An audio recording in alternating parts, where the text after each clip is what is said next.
1948 జనవరి 30న నాథురామ్ గాడ్సే గాంధీజీని హత్య చేశాడు. కానీ దీనికి ముందే 3 మర్డర్ అటెంప్ట్స్ జరిగాయని మీకు తెలుసా?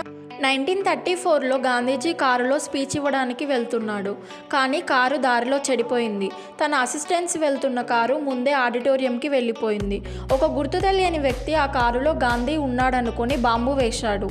అందులో గాంధీజీ లేకపోవడం వల్ల ఈ అటెంప్ట్ ఫెయిల్ అయింది. మళ్ళీ 1948 జనవరి 28న నాథురామ్ గాడ్సే మెంబర్గా ఉన్న ఒక టీం గాంధీని చంపడానికి ఒక ప్లాన్ వేసింది. ఆ ప్లాన్ ఏంటంటే గాంధీజీ స్పీచ్ ఇచ్చేటప్పుడు అక్కడ ఒక గ్రెనైట్ వేయాలి, అక్కడున్న జనం వెళ్ళిపోతారు, జనం వెళ్ళిపోగానే గాంధీజీ మీద బాంబు వేయాలి అని అనుకున్నారు. వాళ్ళ టీంలో ఒక వ్యక్తి గ్రెనైట్ వేశాడు. జనమంతా భయంతో వెళ్ళిపోయారు. బట్ ఆ వ్యక్తి బాంబు వేయడానికి భయపడ్డాడు. అలా రెండవసారి కూడా ఫెయిల్ అయింది. చివరగా మూడవసారి 1948 జాన్ 30న నాథురామ్ గాడ్సే గాంధీని చంపడంలో సక్సెస్ అయ్యాడు.